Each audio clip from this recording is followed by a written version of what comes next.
Welcome to the show. I am MMA insider and Herb Dean's dog sitter, Joey Venti, and you're listening to the MMA History Podcast, the only podcast dedicated 100% to the preservation of mixed martial arts history. Interviews and stories about the early days of MMA direct from the men who lived it. Hundreds of interviews, thousands of hours of research, all conducted by the most obsessed mind in the business, the MMA detective Mike Davis. Join us as we document the history of the sport we all love. Welcome back to the MMA History Podcast. I am Joey Venti. I'm here with the host of the show, Mike Davis. He is the MMA detective. I am Herb Dean's dog sitter, and today we're joined by a true legend of the sport, 100 Fight Club member and the first man to ever defeat Chuck Liddell, Jeremy Horn. Thank you for being here. Thanks for having me, guys. So, Jeremy, you're kind of like one of the interviews where we always kind of got you on our list, and it's just kind of like when it comes up because your career is so prolific. Well, thank you. I appreciate it. I love coming back and kind of reminiscing, going over all the old school stuff. Joey, is it shocking to you that Jeremy's like faculty, like he's still really sharp? With that many fights? Yeah. I'm good at not getting punched. So that is true. Yeah. So we had Ken Florian and Mac Danzig on, and one of the conversations that took place was like some of these mega gyms, and sometimes these super gyms that have been put together, the people in charge have never really competed. And the conversation actually went in the same direction that it went with yours in a past episode where, well, yeah, if you get like a whole bunch of high-end guys in one room, you don't really have to be much of a teacher to have a super team. Yep. That's what I felt. Does it? What is your thought? I mean, that's not even a question. It's just a statement. Could you expand on that? Well, yeah. I mean, like you said, if you know the as the saying goes, as iron sharpens iron, so one man sharpens another.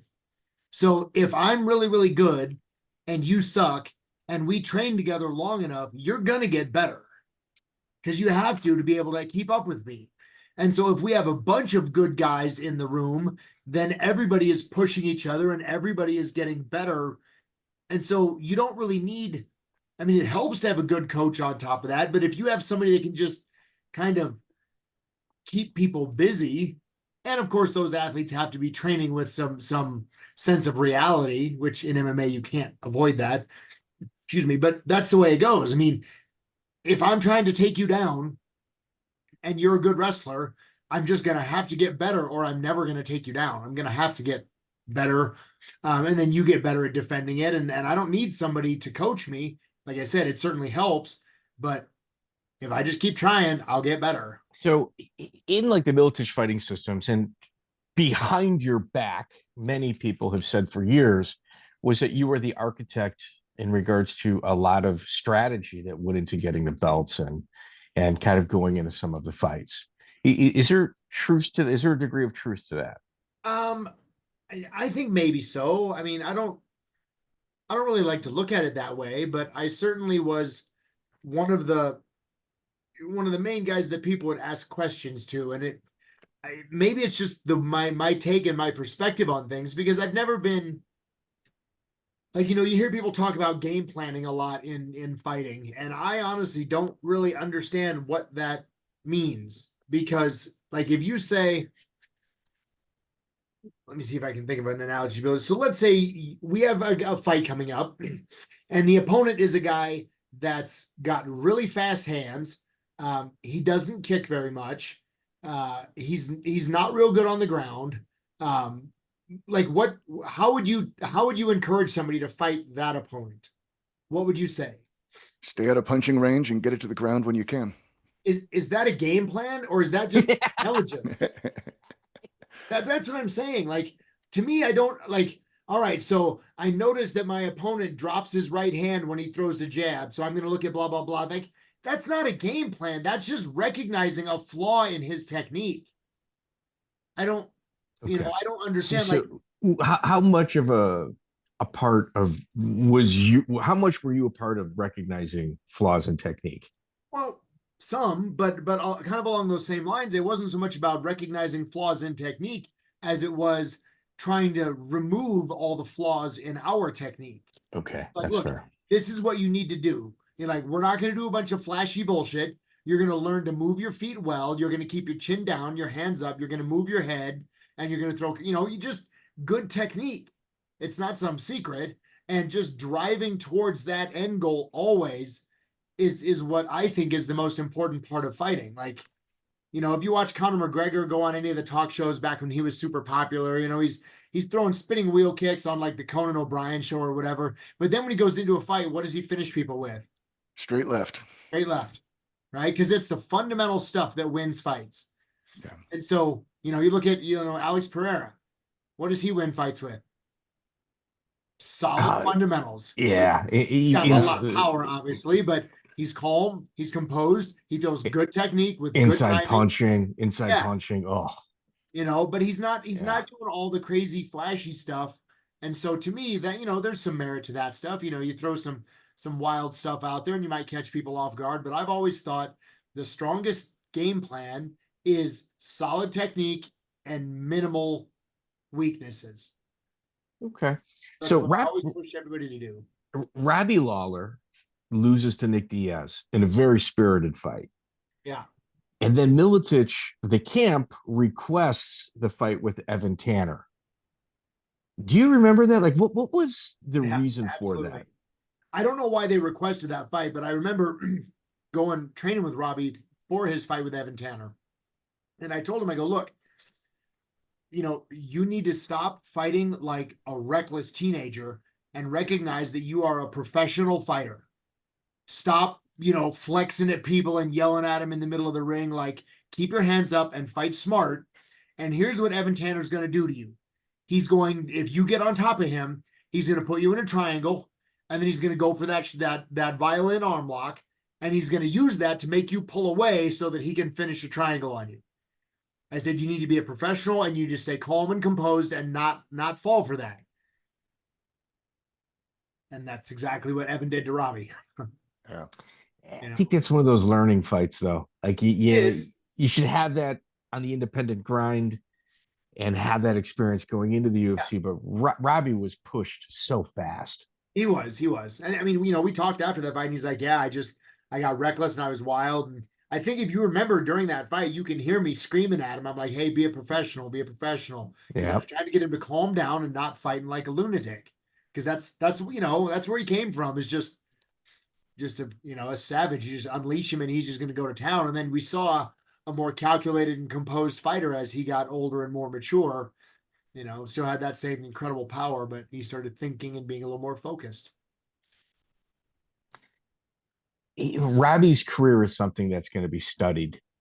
Like, he was really pushed towards the top way too fast, matured, everybody counts him out, wins a world title. You know what I mean? Back. Yeah. And it's little life lessons like that. And like your voice, I just watched UFC 1 through 50. I just finished it. So I'm kind of like right around this time. Sure. And your prevalence in that Miletich corner, when anytime their fighters come out, it's kind of like the prime for you guys. Yeah. Yeah, that's when a lot of guys are doing really well. And again, I think it's just, we had a room full of good guys that were willing to work hard. And then if there were any questions, people were like, hey, what do you think about this? I'm like, well, here's how I would approach this. And my approach was always just solid fundamental technique and composure. All right, I got to kind of ask you a controversial question. It doesn't involve you. So, Matt Hughes, it's two-part. Does it surprise you to see guys like Tim Sylvia going on like talk shows, kind of bad-mouthing him? Tim, no. Tim and Matt always had a little bit of some friction in their relationship. Yeah, it's in Matt's book.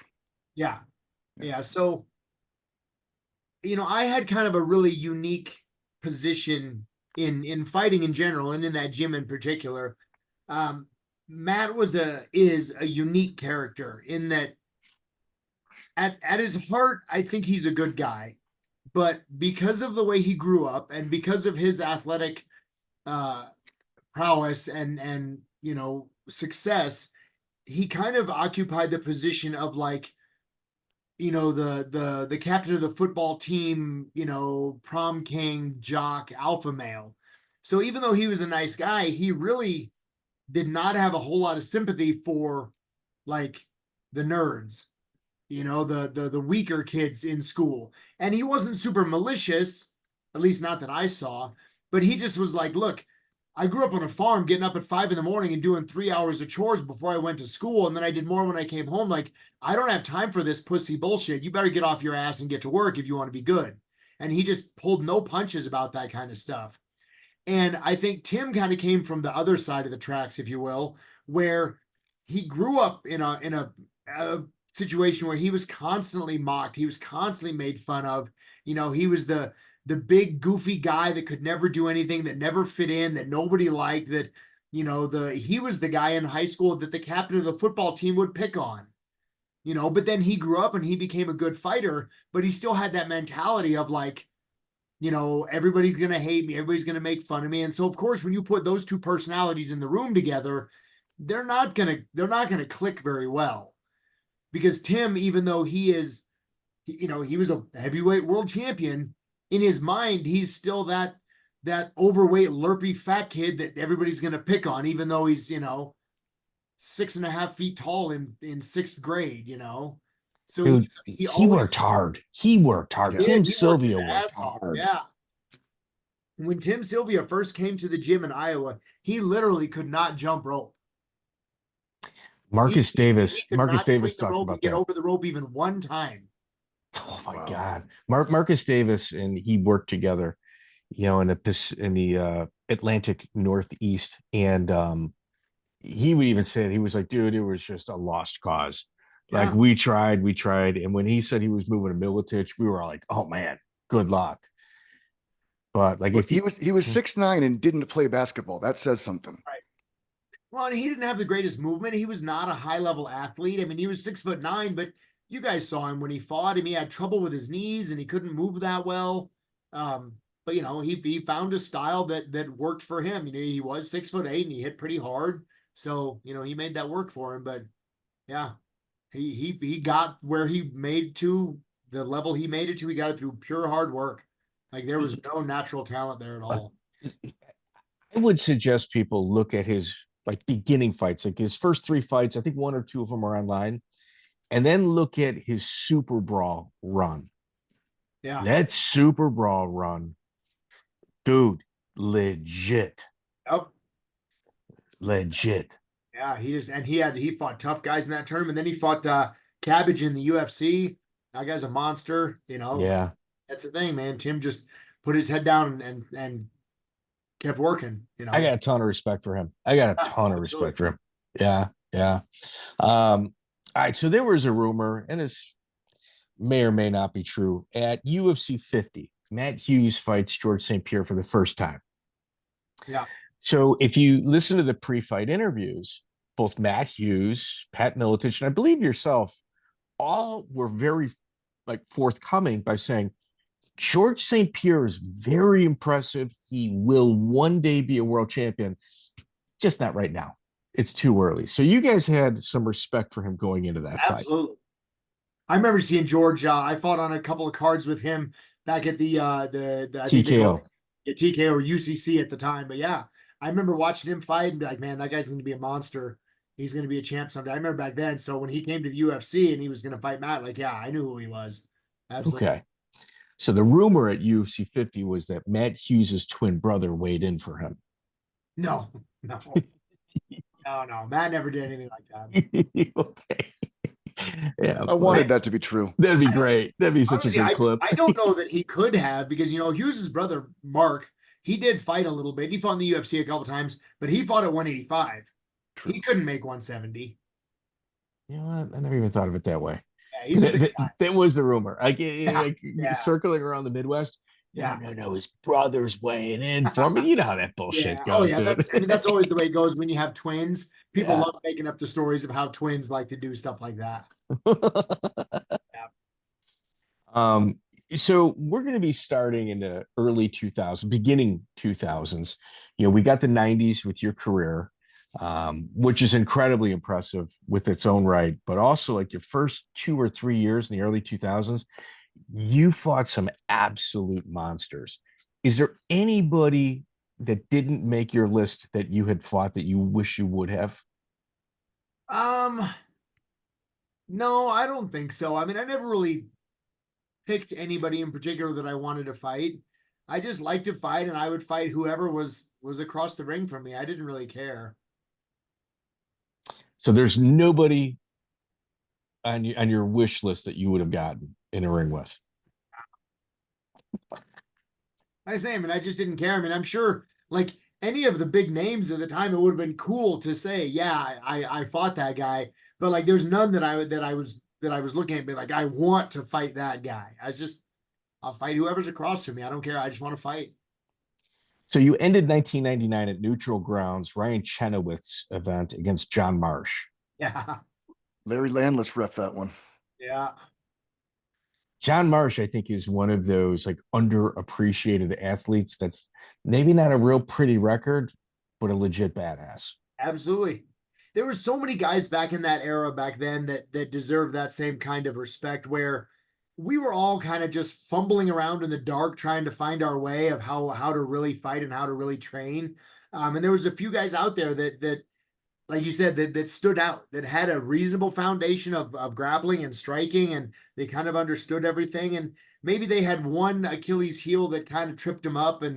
But yeah, I mean, they had a lot of guys that had a lot of talent like that, and just out there working hard and just, like I said, just kind of fumbling in the dark, trying to find the right way. Okay. So Joey, you got to check this out. So November, he fights John Marsh. Joey, you and I have got an enormous amount of respect for Marsh. We've been trying for almost a year to get him on here. 2 years. 2 years. And Jeremy, let me little side note. I'm not going to sugarcoat this with John Marsh. John Marsh has got, as long as you've got the keys to the castle to open up the doors, the bullshit going on in his career behind the scenes, it is going to be an all-time probably top 3 podcast that we did. Yeah. If really? He's honest. Oh my God, dude. I don't want to reveal my hand. Let's just say I've taken a tour of that house. Yeah. So in January 15, 2000, Jamie Levine, somebody we've talked about, you start the year of a 12-fight year. You start it with Antonio Nogueira. Yes. Yep. One of the goats. Yep. You lose a decision to him. Yeah. Many couldn't even make it 2 rounds. You saw the finish line. Yeah. And some people say I should have won that fight. I would agree with that. I thought it was really close. And now here's the funny part. This is, I don't like doing the downplaying shit, but I didn't train for that fight. I didn't train at all. Well, I would like to make the argument that maybe there's training for a fight and then there's training to learn. I mean, the amount of fights that you're having at this time, it's not natural. It's abnormal. So I was staying pretty busy, but I remember signing for that fight. And if I remember correctly, I'm pretty sure that was shortly after he had won the King of Kings, the rings tournament. Well, he's 4-0, right? With 4 submissions. And like those submissions he fought Dan Henderson right. So I remember I saw who he was. He won the tournament that I was in, right? I lost in the first round and he won it. So I'm like, I knew who he is. He's a big world champion jiu-jitsu guy. And so they're like, hey, you're going to fight this guy. I'm like, all right, whatever. But then I'm thinking about it. I'm like, dude, this guy is better than me at what I'm good at. I'm a jiu-jitsu guy. He's a better jiu-jitsu guy. How am I going to beat him? I really had no motivation to train for that fight. I didn't go to the gym.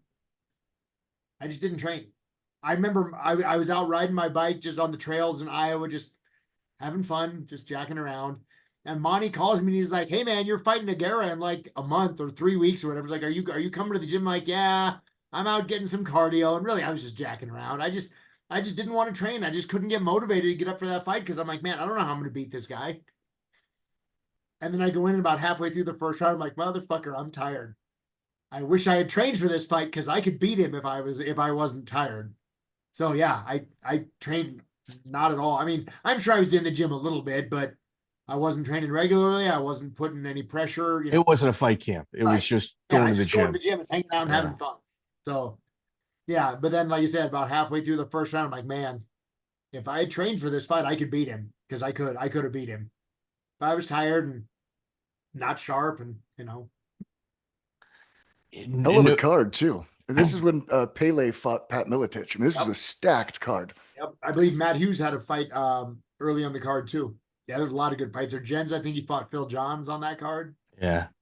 You guys used Yep. to tease Phil Johns. Yeah.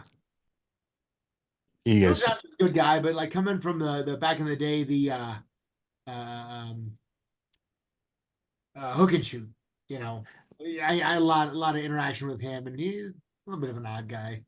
Yeah, he's a talented fighter for sure. well, I mean, he's the shortest guy ever to fight in the UFC. It's weird how that distinction gets taken from him by somebody a little bit taller.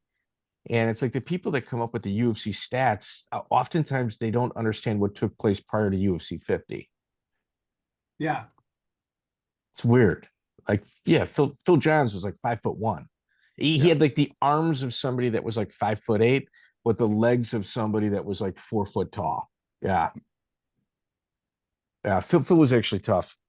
He's a good wrestler. I remember seeing him back in the day when Hook and Shoot was doing shows you can call them, it like just in somebody's basement. He's way back in the day when everything was raw and brand new. So Joey's from California. So Joey, in my opinion, like you had two really standout shows here in the Midwest, like way back in the day that spent a lot of money, and that was or spent money or it had the contacts to make great fights. Hook and Shoot was number one by far, and the reality shoot fighting Randy Greenman in Belleville, Illinois, was the second one. Although it was a short-lived promotion because he got found in several different places at the same time by a biker gang. But Hook and Shoot, like that was the creme de la creme. Like Joe Silva used to here, Aaron Riley versus Robbie Lawler, Robbie Lawler versus Chris Lytle. Those are hook and shoot fights that Joe Silva took from the promotion and put him on the UFC. Yeah. Like it was absolute amazing. Like if you look at those early cards, we should probably get Jeff Osborne on sometime soon. So yeah, we were just reading about those cards in California, but the news made it out our way. Yeah. So Jeff's another one that didn't get credit that he deserved. Like UFC Hall of Famer, in my opinion. Running shows, running good shows in the early days when nobody knew what the hell was going on. He was running true MMA shows with good matchups. Yeah. Yeah. Jeff Osborne, if there is a real MMA Hall of Fame, he is a first ballot guy, for his contributions within the indie grind, for sure. For sure. So Antonio Nogueira is one of three people to have ever held both a Pride and UFC title. That's January. Skip a couple fights in April. You're back in rings in Japan. Yoshihisa Yamamoto. Yep. Rings Japan, dude. I loved fighting for rings. That organization was awesome. They had kind of squirrely rules, but they kind of suited me because they didn't allow striking to the face on the ground, but you could punch elsewhere, and then standing you could punch and kick wherever you wanted. So kind of a good mix of and I think that the Japanese crowd got what they wanted because they wanted good aggressive striking standing, but they wanted good aggressive dynamic grappling, and by removing the punching to the face on the ground, they wanted to encourage people to be more aggressive. Joey, did you see how that fight ended? Arm triangle choke. What round? Second round, 250 into it. Okay. So Hickson beats Yamamoto by rear naked choke in the third round. So Jeremy Horn is greater than Hickson. You heard with it a, I mean, obviously, duh. Duh. I'm sure we'll get a lot of pushback, positive comments on that statement. So Don Frye actually, when he describes rolling with Jeremy Horn, he says it's like playing pool with a noodle, like a wet noodle. Huh. Yes. He was doing commentary for my fight with Vernon White in King of the Cage. And so at one point I had Vernon pressed against the cage right next to the commentary table, and I could hear Don Frye talking. He said, yeah, grappling with Jeremy Horn is like trying to shoot pool with a piece of rope. Yeah, piece of rope. That's what it was. Yeah. So you get Nogueira, you got Yamamoto, two legends right there. And then in May 26th, so a month later, you're back in Japan. Kiyosho Tamura. Yeah. He's got wins over Dave Benet, Pat Miletich, and Alistair Overeem. Like Tamura, legit badass. Yeah. This was the card where Hickson retired. Hickson's last fight, right? Yeah. Oh, was it? I didn't even remember. Was he on the card with me? He was. He fought Funaki in the main event. Oh, wow. I didn't even realize that was the same card. I guess I was kind of focused on my fight. Yeah. I mean, it's like greatness. I mean, you got to win over a guy, quicker time. You're not impressed. No, he owed you a visit to your locker room. This crazy guy. Yeah, my fight with Tamura, that was an interesting one. That was one where we kind of fought under the rings rules, so standing striking, but on the ground, no striking, or no, punching to the face. But he actually did a really good job of we'll say playing the rules, and kind of strategically taking that fight from me, I guess we'll say, because I remember in that fight getting a little bit frustrated, wanting to hit him on the ground, but I wasn't allowed to. And he did a good job of just kind of walking that middle ground where not enough standing striking and not enough opportunity on the ground for submissions. So yeah, that was one of my more frustrating fights. So Tamura, I mean, obviously is somebody that maybe your common American fan doesn't know who they are, but if you look at his body of work, oh yeah, I mean, he's he's up there. Rings USA. I think this one's in Moline. Keith Mielke, you get him. Yeah. And then you go from July, and then you're in August. You're back in Japan. Like you're in Japan quite a few times this year, and you got Ricardo Arona. Yeah, close fight too. Yeah. Both of my fights with Arona were close, but it's kind of funny because Monty tells the story better than most. So I can't remember which is which now. It's been a while since I heard him say this, but in my first fight, he takes me down, I think, and we spend a lot of time on the ground, and I'm trying for submissions, and I can't do a whole lot because he's good and he's on top of me, and we kind of go back and forth, and he wins a decision. And Monty complains to the judges and goes, "Look, why did Arona win this decision?" And they go, "Well, he had better top position, and he stopped Jeremy taking him down, and he did such and such, blah, blah, blah." So then we go back for my second fight, fighting Arona, and it's completely reversed.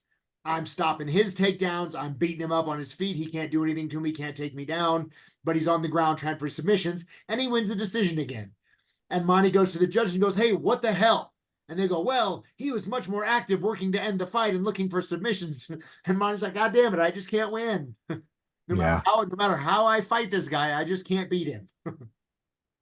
So Arona obviously doesn't speak English, but he has got like a podcast in Portuguese that I've been told from several people in Brazil. It is incredible. Like his wit, his analysis. They're saying that he's probably gonna have one of those like Ariel Hawani type shows in Portuguese. Like he's supposed, real impressive. So we've got a few legends, and we're in August. Here we go. So that's August 23rd, less than a month, September 22nd, UFC 27, Eugene Jackson. At this point, Eugene Jackson has got a really big reputation for hurting people. I didn't know that. Oh, yeah. What was the chatter going into that fight? Because Eugene had a pretty big reputation at this time. Honestly, I really didn't know that when I fought him. I was totally comfortable. I'm going to smoke this guy. He doesn't have a chance. I didn't really think much of it.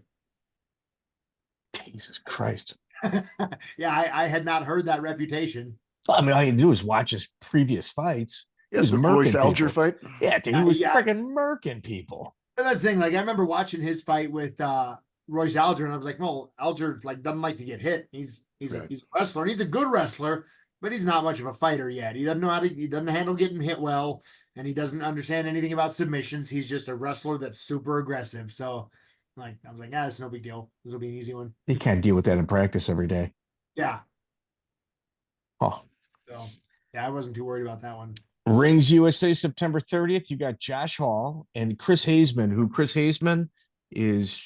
If look at the body of work of Chris Haseman, don't let that fly under the radar. That guy's also a legend. Yeah. Absolutely, yeah. He was another one, like kind of Australian guy, talented fighter, but kind of flew under the radar. A lot of people didn't know what he's doing, but he was fighting all the time, and he's facing tough guys and using good technique and a pretty well-rounded fighter.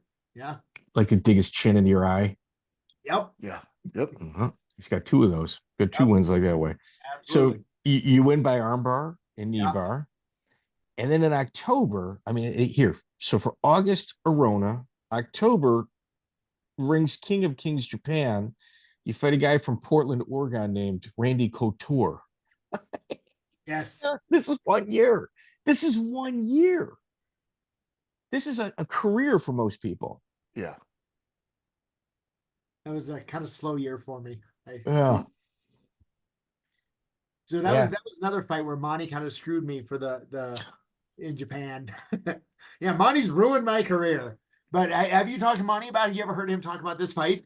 Yeah, he did. The judging. Did he explain that to you? Yeah. So the way the judging in Japan, they used to judge fights. They didn't quite understand how it works. So typically, if you have a fight that goes to a decision, and let's say two judges declare it a draw, and the third judge calls it for fighter A, what should that fight be declared? What's the result of that draw? Fight? That's a draw. Majority draw. Majority draw for sure. Easy. Yeah. The Japanese didn't do that. They would say, okay, two judges have it a draw. What does the third judge think? Fighter A, cool. Fighter A wins. That's how they scored it. So Monty went to them and he goes, look, you guys are doing this wrong. You don't understand how judging works. It's a majority decision. So whatever two judges agree, that's what does it. So then I go in to fight Randy and we go to the decision. We go 3 rounds back and forth, and 2 judges had it a draw and 1 judge had it for me. Oh. And so, of course, we go into overtime because now they understand judging. They're like, well, majority draw, we go to overtime. And then he wins the overtime because I was exhausted. So, yeah, Monty screwed me again by telling them how the judging works. So Couture at this point was just kind of new to the game, but really figuring it out. I've always heard he's like he's got unhuman strength. Is it strength or is it angles? It's a little bit of both. There's like isometric strength versus like, I don't know what you'd call it, dynamic strength. But like, there's a difference between, let's say, being able to bench press 400 pounds and being able to take 500 pounds and hold it an inch off to your chest for 30 seconds. See what I'm saying? There's like a level of immobility to strength. Does that make sense? Yeah. So like when I was grabbing him and we were grappling, like he didn't seem like excessively powerful. He's certainly a strong guy, don't get me wrong. But like when he would grab me and I would try to move his arm, like, God damn it, I can't move his arm. I guess that kind of amounts to the same thing, but like when I would push him around, I could move him, but trying to access his arms and limbs and stuff like that, I'm like, fuck, maybe a little bit of positioning, maybe a little bit of leverage and angles, but also just a level of isometric strength that was pretty impressive. I guess that comes down a lot of times too to conditioning, right? Because as you get more tired, your muscles are going to be a little more pliable. We'll say a little easier to move when a guy's tired. When you don't get tired and you can maintain that high level of resistance, I guess. Yeah, Randy was over at Raw Team with Rico Chiapparelli. Another impossible interview. Like he gives 0 interviews. I don't think he cares to give interviews, but his the team that he assembled back then may have been the best in the world. Yeah, he had some talent, including Brazil. I mean, including what was happening in Brazil. Yep. Did you ever get any mat time with him? No, I remember hearing about him, and obviously, knew Chuck Randy and Dan and all those guys in Linland. But yeah, I mean, that was kind of after Rico kind of, I don't know, stepped away or changed gears or whatever. But yeah, I never got a chance to work with him. So that's your 2000, which is insane. And your 2001, you fight 9 times. And it appears that the UFC brings you back to build a rematch with Liddell. Mm-hmm. Like, did you have discussions in regards to that? Sort of. I mean, they basically said, look, Chuck wants to fight everybody that has ever beat him, so we're gonna run through the list of the 3 or 4 people that have beat him. I think it was me and Randy and I forget who else. And that was it. Then like he wants to avenge these losses. So Okay. So they bring it back, UFC 30, Elvis Sinosic. As much as I like Elvis, and we've got like a really big audience in Australia, watching this hurt me. Like my feelings were hurt. oh, it hurt me too. Yeah, I mean Elvis is a great guy and he's a Yeah. talented guy, but Legend. if I remember correctly, his record in the UFC is 1-6. And I'm the one. Oh my God. And I mean, talented he's a guy, though. Talented guy. Yeah, I made a big mistake. He's tricky, and I got a little overconfident, got a little lazy with my positioning and posture, and stuck an arm out, and he snatched it up. So, that's the way it goes sometimes. So you had talked about like Matt Hughes being overly assertive in certain instances, and I mean we've seen him on The Ultimate Fighter. Definitely can be direct, legs busting balls, hard-nosed wrestler. Yeah. Type of attitude, which I respect. I know he gets a lot of flack over it. I get it. Having been in a couple wrestling rooms. Jens Pulver has got wins over Dennis Hallman and Matt Hughes, 2 people that met BJ Penn and Dennis Hallman, 2 people that gave Matt Hughes fits. Was there a little chatter in the room around that time? There might have been, but I don't know that I ever saw anything because those fights were such so far apart in time that I don't know that anybody actually really looked at it that way and said, oh, hey, I beat these 2 guys that beat you. Damn. I figured for at least ball busting. Yeah. Jens was always he was a wrestler as well, but he didn't really subscribe to that kind of that alpha wrestler mentality. He was always a pretty down to earth guy. And even though he was a very, very good wrestler and obviously a world champion fighter, he always had the more underdog mentality. He had the high school nerd mentality rather than the high school jock mentality. So I think that's what drove him. A little bit of a chip on his shoulder that way. Yeah. Oh. When BJ Penn fought Matt Hughes the first time, was BJ greased in your opinion? I don't think so. I didn't see anything. I don't know anything about that. Some people are just, they sweat a lot and some people have kind of slimy sweat. I don't know. I mean, I never saw anything about it. I didn't think anything like that. People get sweaty. Yeah. Yeah. How many times have you fought? How many times have you been to Japan? Do you know? Maybe a dozen, 15, maybe. I'm not sure. Did you ever think about staying there for an extended period of time? I did, yeah. When I fought in one of the ring shows, I went there and I actually stayed there for a month. Yeah, Luri Bekichev is your next opponent in Japan, April 20th, 2001. That might have been it. I'd have to check but yeah, I stayed with in the rings, the dorm where the fighters trained. So yeah, I stayed there for a month. Yeah, you won by arm triangle. You had a high degree of success in that country. Yeah. Yeah. And I think your style lent itself to like having a lot of fanfare as well. Yeah. There. Well, because the Japanese crowd has always been they very much like a high level of skill. Like they wouldn't be a big fan of like tough man boxing because they don't care about knockouts as much as they want to see a high level of skill. So whether it's a high level of kickboxing or a high level of jiu-jitsu, they want to see 2 highly trained people fight. They don't want to see guys with their head down just brawling like knuckleheads. So I think they appreciated my style because I was generally tried to always be, more skill oriented than aggression and flailing. So Joey, when you watch Jeremy's fights, what you'll see is he nullifies what they want to do, frustrates them, and then capitalizes on their frustration. I see a high fight IQ. That's what I see over the length of his career. Like I said, I don't like getting hit. So is that a good assessment? I don't blame you. Would you say it's a good assessment? I mean, and again, what I always tried to do is, we talked about this before, is I want the most solid and fundamentally sound game plan that I can have with a high level of defense. So that means I'm going to grab you, I'm going to drag you to the ground, I'm going to tangle you up, and I'm just going to immobilize you until you start making mistakes that I can capitalize on, giving your back or giving a choke up or whatever.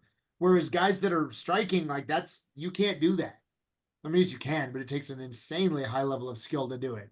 Because there's always a chance that anybody can flail and throw a punch at the wrong time or the right time and somebody walks into it. Whereas if I take you to the ground and tangle you up, then, I know exactly what you're going to do. I know where your options are. Even when things are not going in my favor, I know. Like if I've got some guy in my guard and I've got his head pinned to my chest and he starts fighting and pushing away from me, I know what he's going to do. He's going to push away and try to punch me. Whether I can stop him or not doesn't matter. I know exactly what he's going to do. Gives me a little bit of a heads up to try to prevent it. Yeah. August 11, 2001 is your rematch with Ricardo Arona. At this point, it's the Hall of Fame year for Arona with ADCC. In 2000, 2001, he wins it. Incredible submissions, very slick, very strong. I think he would melt an USADA cup at this period. Yeah. Probably, yeah. In his career. Would you say that his strength was like inhuman? Was he looks like that? Honestly, not really. He was strong, but he was more he was fast. He was very explosive with his movements, but I didn't think he was particularly strong. Again, that's within the realm of professional fighters. Everybody is strong, Right. But like that kind of guy that grabs you, you're like, holy shit, this guy's gonna crush my forearm. That's not that kind of strong. 1 second, Jeremy. So Joey, let's just say you and I wind up in the ring at some point, and you got like a Nogueira type, an Arona type standing across from you. I'm just saying, I'd have some concerns for my life. He looked strong from where I was sitting. That's all I know. He didn't look like a guy I want to fight in the Dude, bar. I'm yelling at my man. Hold up, Jeremy. We're talking. Yeah. I'm yelling at my manager, going, Yeah. "What the fuck did you put me in?" You know what I'm saying? Like, yeah. Sorry. Go ahead, Mr. So Horn. let me explain to you kind of what I think of as strong. So there was a guy that trained back in Iowa with us named Steve Rusk. I'm sure you guys have heard. Stud. Yeah. That guy had that, like, oh my God, I'm going to die strength. Really? Yeah. I watched him one time. So he's wrestling with this guy and Steve's on top, obviously. The guy turns on his side like for like a scissor sweep. So he's got like a knee shield across Steve's chest. Steve reaches down and grabs the guy's foot and his shin bone and goes, and just bends them and makes the guy tap. Just grabbed his foot and his shin bone and bent them, and the guy could not get away. So just so everybody at home knows, we've talked about this in the past. Steve Rusk is the guy that was doing a round robin when Matt Lindland visited MFS. Right. And consistently got the better of him to where Lindland would refuse to leave the round robin circle until he could beat Rusk, of which he never was able to do. They finally had to tell Matt, get off, you lost. Yep. Yeah, Steve is one of those guys that, like, you hear it all the time in every gym. There's those guys in the gym that beat everybody in the gym, the pro fighters, but for whatever reason, they don't fight or just whatever. And Steve had a couple of fights, but he, for all the skill and talent that he had, he just didn't quite have the right mentality for a fight. I think he won both of his fights, but he decided he didn't like it. I just didn't like the anxiety, just didn't sit well with him. But in the gym, man, he was an incredible training partner. Yeah. And he beat most of the guys in the gym. Wow. Can you imagine that? Walking into a gym with world champions and just going, yeah, this is just kind of what I do for fun. I'm just not really into fighting, but getting your ass kicked by a plumber or something. Yeah. He just, he loved to train. He was a solid wrestler. Obviously, he wrestled for Iowa, I believe. Yeah. But yeah, just a solid guy, loved to train, and that's all he cared about. Laverne Clark. So there's a couple guys that you obviously there's Matt Hughes, Spencer Fisher, but then there's a couple of the Miletich guys that I don't know their involvement with the camp, but they certainly made an indelible impression on myself. Tyrone Roberts and Laverne Clark, those two names in particular don't get talked about often enough. Yeah. So Laverne was a character. a local journeyman boxer, definitely a street kid. I feel like he was one of those guys that really, like, if he had been in a different environment, he could have been a different person. But like, just grew up on the streets. So he was a street kid, selling weed, getting in trouble, breaking the law, like minor bullshit. Local boxing club picks him up. Nice guy, not very smart, but nice enough guy, talented boxer. Wrestled in high school. He had a high ring IQ though. He did. He fought very intelligently. The funny thing about it was when he would box, he looked at boxing as like a competitive, sophisticated sport. This is a contest. This is a sporting event between two athletes that are trying to win a contest. He looked at MMA like a street fight for his life. He didn't look at MMA like a sport. Like, to him, boxing was a sport with rules and, just a game of fighting. But MMA, to him, it was like, I'm fighting for my life. I'm going to try to kill you. And it's kind of weird because he wrestled and but he didn't do any jiu-jitsu. He would never train. He didn't want to. He didn't really know what submissions were. At one point, Monty tells this story. Laverne, I think, is like at this point 4 or 5-0 in the UFC. I think it's after he beat Fabian Iha, maybe. And they're flying back home, and he's sitting next to Monty, who's flipping through the book. You remember the photographer, Susumu Nagano, or I'm butchering his name, Japanese photographer that took all kinds of incredible fight pictures. And Laverne leans over, and there's a picture of a guy in a perfect arm lock. And Laverne goes, is that one of them there holds? Like, he didn't even know what an arm lock was. And this is a guy that's 4-0 in the UFC. He just one of those guys that knows how to find daylight. Good boxer, good wrestler, didn't know a thing about jiu-jitsu. That was a good skill set for the day. Yeah, and yeah, exactly. In the early days. Yeah. Yeah. So I mentioned good ring IQ. Where I get that from is I've seen him fight locally or regionally within the Midwest. Yep. I want to say about 5 or 6 different times. So whenever he fought in a boxing ring and he was going up against a high level wrestler, at the XFO, I saw this several times when he fought an 8-man tournament there. It was like in 2003.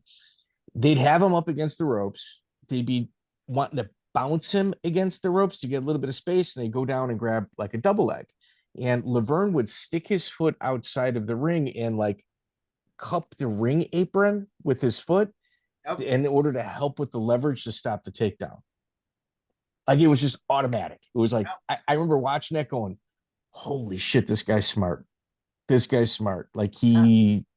And like I said, I mean, all of that was never anything that he actually trained. He just had good instincts. He's like, he knew how to find daylight. When things are going bad, his instincts would kick in and be like, hey, I think that'll work. And more often than not, it did. That's incredible. Yeah. Did he ever spar with Michael Nunn? I imagine he probably did. Too, right? Kind of a funny story. Obviously, they're both local Iowa guys, so it's very, very possible. But I remember when I was training back in Iowa, I'm not really a big fan of the phrase, people are like, oh, there's levels to this. Because that strikes me as just, I mean, it's true, but it strikes me as just a thing that people say when they're trying to be arrogant. But the people that say them aren't the ones that should be delivering that message. Yeah. Okay. Yeah. But this got driven home one day. So I'm in Iowa and I'm training, and I'm not a very good boxer. And Laverne would come in every once in a while and box with us. And I mean, he fought at 155. So he walked around at like 165, maybe. I was like 210. I'm like 40 pounds bigger than him. I'm in good shape. And he just fucking mopped the floor with me. Jesus. Easily. Just striking, just boxing. And then I'm starting to get a little bit better. Granted, I'm 40 pounds bigger than him, right? And I'm finally starting to hold my own in sparring, we'll say, right? Where he's actually got to work a little bit. And I'm thinking, all right, I'm getting pretty good at this boxing thing. And then I went to a local fight where he did an exhibition match with a training partner of his, a guy named Antoine Eccles, who was another local 500 records, but he's a menace. Yeah, Yes. legit. I remember watching him fight a couple times live. Okay. And Antoine beat Laverne's ass like Laverne didn't even know how to box. And then about 6 months later, I saw Antoine Eccles fight Bernard Hopkins. Yeah. And Bernard Hopkins beat his ass like he didn't know how to box. And I was like, oh my God, okay, there are levels to this shit. Yeah. Here I am thinking I'm starting to get good because I can hang with a boxer that I outweigh by 40 pounds, and he's probably taking it easy on me. And I'm starting to feel good about myself. And then I watch that progression of skill, and I'm like, holy shit, I know nothing. I'm terrible. I'm going to stick to being a grappler. So like Bernard Hopkins, inside counterpuncher, moves forward. What Hopkins would do, and like you can see this very rarely, he would counter punch on your feet, not your hands. He would watch your body movement and counter punch on your body movement, rather like your foot, like your waist down, rather than your waist up, which is like 95% of people that do counter punching. Yeah, Hopkins is, I mean, Hall of Famer, obviously. Yeah. Dan Theodore, you actually, October 28, 2001, Ultimate Wrestling, Brad Kholer is the promoter. Yeah. Were you paid? Yeah. Um, Think about it. I don't remember. Probably. Probably. Brad was, I mean, he friends with Monty. He was friends with the Iowa guys. So yeah, he probably paid us. You know what? And one of the unwritten rules with Brad Kholer was he would pay Monty's guys, but it's usually the rest of the card that might have issues. Yeah. Yeah, Brad was a hustler, to put that kindly. He's running for political office. Running for governor. I saw it today. He's running for governor. He's running for governor. Yeah. Really? Yeah. Yep. Yeah. If you want to donate, it's available on his website. Yes. Yeah. In fact, I could have sworn that I heard he died a few years ago. So wait, hold on.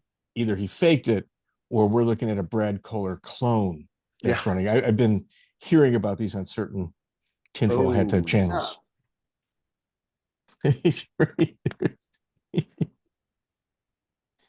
You know what's funny? We anytime Brad Kholer stuff, we clip it and we throw it on YouTube, and we're hoping that the people running against him use our logo when they use our footage from our interviews. Yeah, because some people go hard on him on here. And I know when I see Brad Kholer, he's going to beat the shit out of me. It'll be worth it. According to his Wikipedia page, he is 61 years old and still alive. Yeah. Maybe I got him mixed up with somebody else. Jeremy, maybe his soul died. Maybe everything else is still alive. From that heart attack. From the heart attack, right? Yeah. Maybe that's it. Maybe I heard he had a heart attack and I just assumed that he died, but his reputation certainly did that day. I'm glad to hear that he did not. And for the record, I've never said Brad can't fight. Brad for sure can fight. And I hope he remembers this when his hands are around my neck. So Dan Theodore. Yes. Another future UFC veteran. Yes. Not a whole lot to say about that. That was like there was a period of time in my career where I feel like I was unbeatable. I went through about a year. I think I had about 35 fights and I was undefeated during that time. And then I had glimmers of that here and there throughout that. But yeah, I mean, I was training all the time and I was fighting all the time. And that's one thing a lot of people don't understand. When I am in the ring all the time, fighting all the time, the confidence and my composure and all of the stuff that I think is important is just being put through the roof, because I'm able to stay calm under pressure. And like, so in that fight, I just felt unbeatable. I just, even though I had just lost a decision to Arona, but I was like, you're talking about like a ADCC legend. I mean, Hall of Famer. That's the year he cemented that reputation. Right. And again, I try to, just like my fighting and training strategy, I try to look at everything as logically and truthfully and reasonably as I can. So when I have a fight against Arona and he doesn't submit me and he wins by a judge's decision, I'm like, first of all, I don't agree with that decision, but even if I do, I can see the things that I did wrong and I just won't do those anymore. And then I won't lose a decision anymore. So it's easy for me to very analytically break that apart and go, okay, Arona was able to take me down and hold me down or whatever, or he was able to came close to it. I'm like, look, Dan can't do that. Dan's not Arona. He has no chance in this fight. So I've always been able to, like, even in a loss, take a look at a loss and be like, all right, this is what I did wrong. This is what I need to change or not do again. And now I'm fine. Now I'll move on. Would you ever see those guys like backstage, Arona, Nogueira, when you were at these events? Would they come over and like be kind to you, or was it just you guys were in your section, they were in theirs? Generally, they were, back then, the different camps, the different countries kind of stayed separate, but I always got along with everybody. Nobody had a problem with me because I was always a friendly guy, and I don't, I'm not a shit talker. I'm just here to fight. And I think maybe I got a little bit more acceptance and respect from the Brazilians because I was a grappler. I wasn't a wrestler, right? I was a jiu-jitsu guy. So even though I'm an American, I think they kind of treated me a little bit more like one of them because I was a jiu-jitsu guy representing jiu-jitsu and doing it well. Wow. According to IBJJF, you're not a black belt. You're not a black belt, even though you had Arona, on the ropes a few times. Yeah. Yeah. I mean, I almost submitted Paul Harris too. I know, dude. But yeah, so I mean, even then, like back then, I was always pretty friendly with everybody, and a little bit of standoffishness, especially before the fight, right? Because you don't want to pal around with your potential opponents, but after the fights, especially in Japan, everybody's going to the after fight party or whatever, and everybody's having a good time. So yeah, Akira Shoji, very popular. He made a will prior to every single fight. That does not surprise me. Yeah, he was like this pro wrestler type, and he would go on interviews. I made a will in preparation for death prior to this fight. Kamikaze. That seriously doesn't surprise me, and he may have been doing it as kind of a stunt, but it wouldn't surprise me if he was serious because that guy fought like he was ready to die. There's no quit in him, man. That guy was tough as hell. Yeah, absolute legend. He drew with Henzo, and he had a win over Walid Ismail. I mean, think about that. Yeah, that says a lot. Yeah, Ishmael's another crazy cat. Stephen Potvin, he fought him at UCC 7. Like, dude, this is just 2 years of Jeremy's career. Yeah. That's a whole career. Dude, it's freaking nuts. KO slam with Potvin, and then in June 23rd, 2002, you wind up with Gilbert Yvel. Yep. Holy shit. That fight was a little bit nerve-wracking because I knew what a dangerous fighter he was. Obviously, very explosive, very dangerous striker. But more importantly, I knew that he was not opposed to cheating. Like, I knew that he had no problem poking people in the eyes and grabbing ropes and doing all kinds of illegal shit like that. I remember going into that fight. I was talking to Matt Hughes, and I was kind of, I'm like, look, I need to understand something. So, because in Pride, you're not allowed to throw elbows. And I'm like, all right, so what constitutes a forearm? Like, where does the striking surface end? And he's like, your wrist. Like, don't throw anything from here down. You can throw a punch. You can't throw anything else. Because I fully intended, I'm like, look, if Gilbert Yvel kicks me in the nuts or punches, pokes me in the eye, I'm hitting him with an elbow as soon as I get a chance. I'm not playing that game where I just get fouled and beat up and like, no, I'll cut his eye open with an elbow and cave his eye socket in. I'm not playing around with that. So I'm like, how's this going to be handled, Matt? What's going to happen? He goes, yeah, don't do that. You will lose. You'll get just DQ'd. So, but luckily Gilbert didn't do any of that with me. He fought very clean, surprisingly. He didn't punch any referees in that one? Nope, not this time. Not that fight. Okay. He's actually refereeing right now. Is he? Really? And dude, not only is he refereeing a couple guys from Holland sent me messages like, "Hey man, look at look who's refereeing," and the response is, "He's actually very good at it." Really? It wouldn't surprise me. I mean, he knows the fight game very well.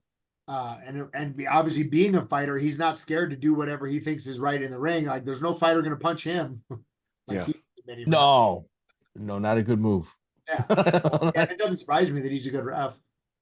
So you fight Aaron Brink in WEC, and then you go on to Khalid Arab. Khalid Arab is one of those names where I even our hardcore audience, it might not pop off with them, but he ended his career with 100 combat sports fights and a mid 90% finish rate by KO. Yep, that guy's a monster. Fucking savage, dude. People often ask me who hit me the hardest in the fight, and it was him. At one point, I shot a takedown on him, and he threw an uppercut and like hit me in the forehead on the way in, and I was like, "Holy shit!" Felt like a cinder block hitting me. So I take him down. I get to the mount, and I grab him by the neck, and I sat up and I hit him as hard as I could right in the face, and that guy didn't even blink. Like literally did not close his eyes. I hit him in the face. My fist hit him right in the nose, and he just sat there under the mount looking right at me. Didn't even blink. Wow. I was like, "Yep, this fight's probably going to a decision." Yeah, I just hit that guy as hard as I could, and he didn't even blink. So yep. Yeah, in my head I say, "Fuck." Yeah. Did I get my cardio in? Because I'm in trouble. Yep. This one's going to be going a while. So he was one of Core Hemmer's top students. Yep. The thing with Too Hot to Handle, which was the organization, we're obsessed with the Dutch MMA scene, is particularly around this time. How were some of the characters around this event? What I saw, it was always really fun because in like the whole culture over there, the Dutch fighting world, they're all like fighting to them is just another way of partying. Like we can go get drunk, we can go get high, we can go to an orgy, or we can go to a fight and beat each other up. It's all the same to them. It's all just a big party time then. So they love it. Appy Echteld was the promoter. We're going to have him back on to talk about Too Hot to Handle. Nice. How was he to deal with?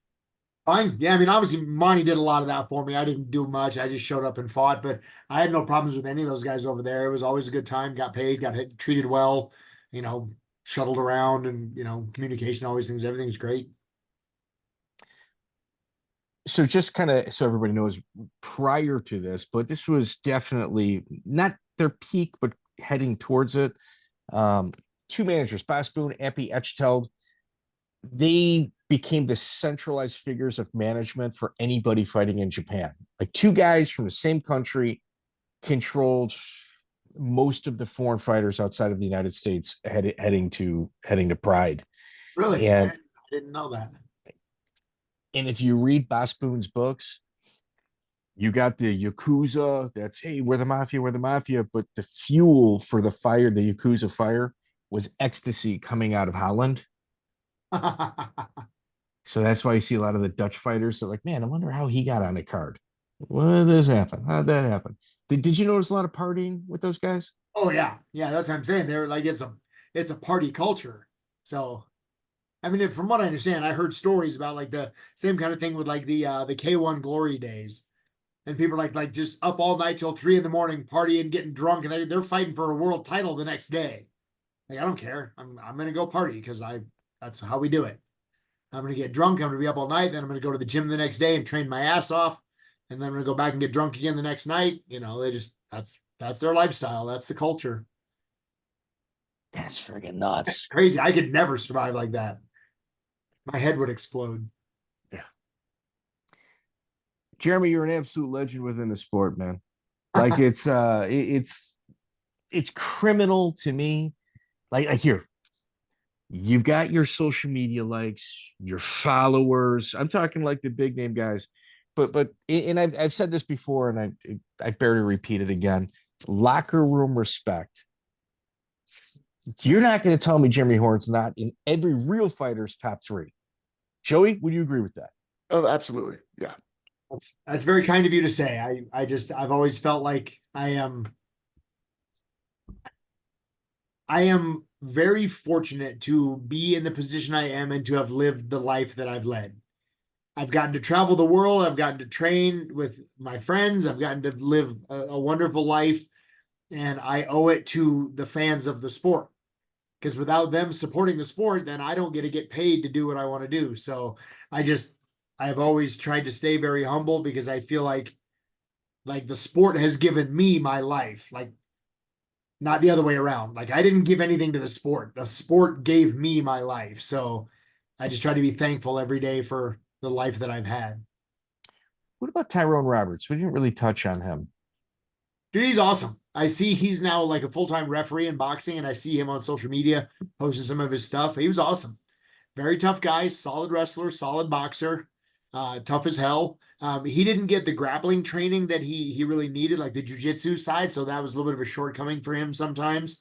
And then he didn't get to come and train with us in Iowa very often. So, sometimes not having the greatest partners would bite him in the ass, but a great guy, always came to fight, very tough. You've cornered him a few times. Yeah. Yeah, we trained a bit. I mean, like all the guys in the Iowa area, even if they weren't in the Quad Cities, we all, back in the day, we all kind of got together. It was like Iowa against everybody else. So, even if I didn't know Tyrone was going to be there, if I show up to a fight and he's on the card, we're now teammates. Even though I don't train with him and I don't really know him outside of, but that's what I'm saying. It's just, you live 3 hours north of me and you train and I'm, now we're here together. So we're on the same team. That's just always the way it was. When I do color commentary at regional MMA events, twice it's happened where somebody from Iowa has fought somebody from Brazil. Right. And I always like to pull out natural enemies in the wild, starting back from the late 90s with the Miletich camp versus Jukebox. Yeah, hyenas and lions is Iowa versus everybody. Yeah, Tyrone was a great guy. And he did come up and train with us in Iowa some. That's how we got to know him. But yeah, tough guy. Great training partner. Very nice guy. Him and his brother both were Andre too. Yeah, Chief Andre. Joey, we're gonna I got their phone numbers. I'm gonna shoot them a text. Josh Neer. Yeah, Josh Neer. So Neer actually came on the scene kind of after I left Iowa. Okay. I was in Utah. So I knew who he was. I think I probably met him a couple of times, but he kind of came up in kind of the same scene, just fighting on all the local cards. If I remember correctly, a guy named Chad Mason was running like the local weekly fights. Toad Howler Fight Club. Yep, exactly. And so that's kind of where Josh got his start, was just going up and fighting every weekend and just beating the hell out of everybody. And then when he actually went to Iowa to train, I was already out here in Utah. So I knew who he was. I think I probably met him a few times, but I didn't really cross paths with him much. What about Jason Black?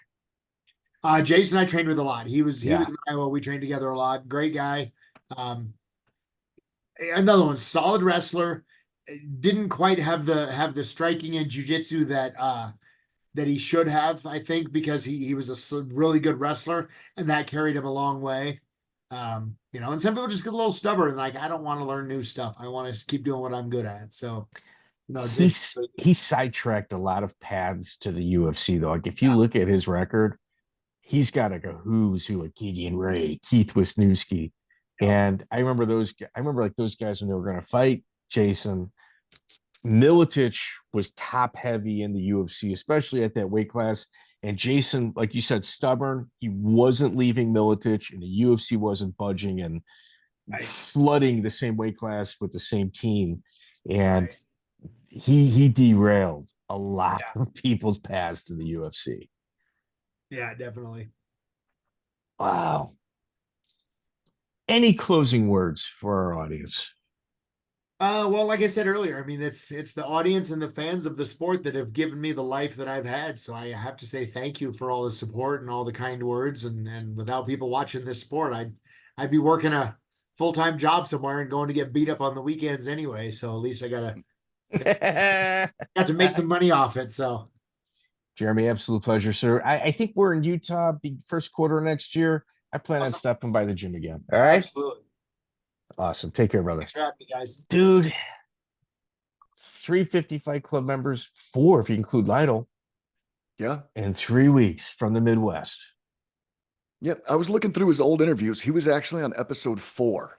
So he's been with us on and off from episode 4 to what are we now? 296 this is going to be? This is 296. Yeah, so he was one of the first guys that you got an interview with, and they're always good because he had a hell of a career. And I disagree with what he said. He said the sport gave him everything. He gave the sport nothing. That's bullshit. He gave the sport plenty. Dude, you know, like there's a couple guys where when I see him, I'm getting my picture taken with them. Yeah. Like, is what it is. Call me whatever it is you want. Don't give a shit. Yeah. Jeremy Horn's on that, and it's a very short list. Jeremy Horn's on that. Yeah. Yeah, it's like you kind of have to. Yeah, he fought everyone. He fought everywhere. Every organization. He gave him a run. It wasn't like he was in and out. Like, Jeremy never made it out of the first round. No.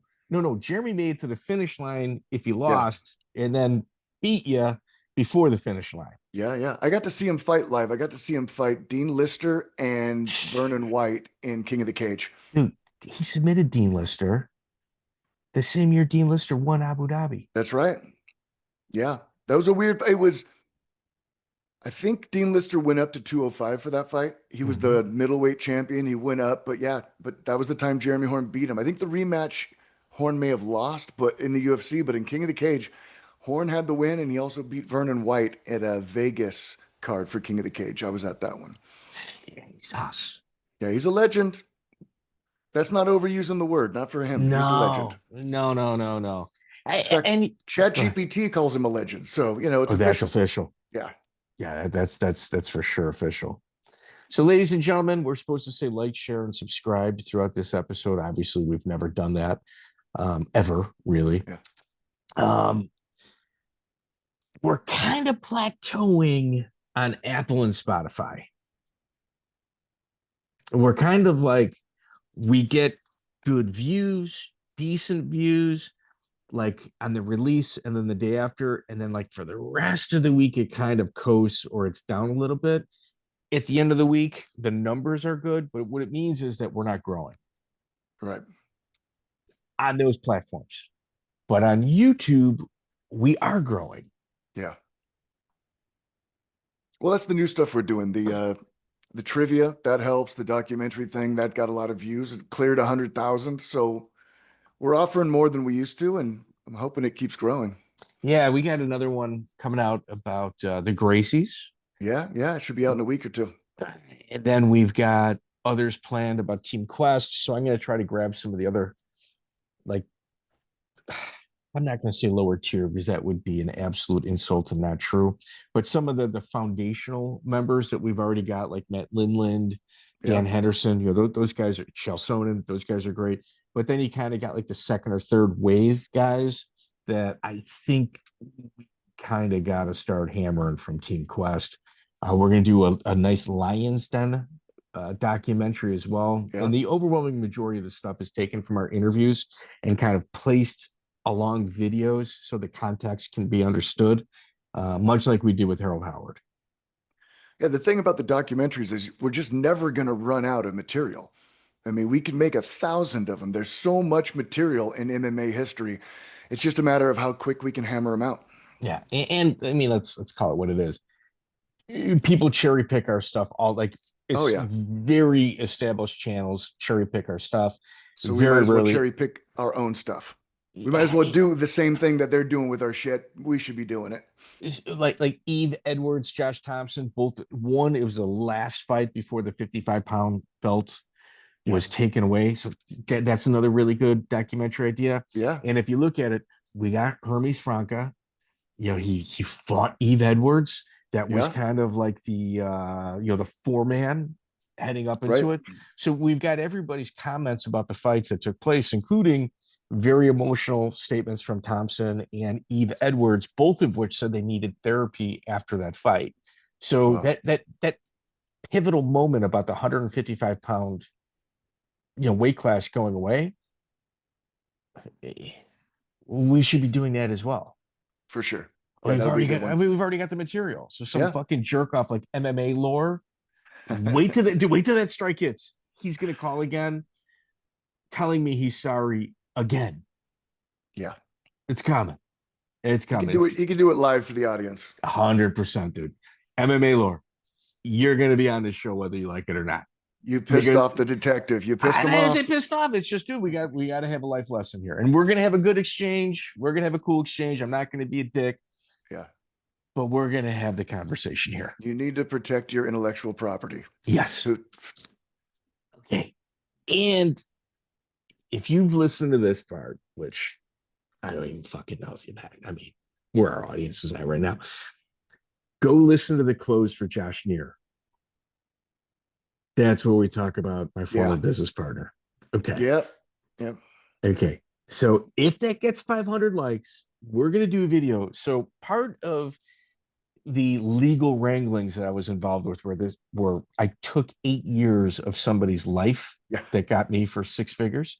The adjudication restricts this person from being on social media. And yet he's on it. He doesn't give a there. Shit. He doesn't. So what we're going to do is a video pointed at social media and never mention his name. Right. What are you going to sue me for something that can put you in jail? Because he's very litigious. Like, he's very litigious. I'm in, dude. I'm in. But Josh Neer needs 500 likes. Yep. 500 likes. We got 6,000 people that are on this thing. Yeah. You know what I'm saying? And dude, there's a handful of people that are commenting on YouTube and then commenting over on Spotify. It's pushing the algorithm over there. Anybody that goes over to Spotify and throws any type of comment, it's great. It really helps us out a lot. So, anything else on your end, Joey? No, that's it. If you do comment on Spotify, send us a screenshot of it, and we'll get you out a sticker. Whoop, whoop. Awesome. All right, Joey. Love you, brother.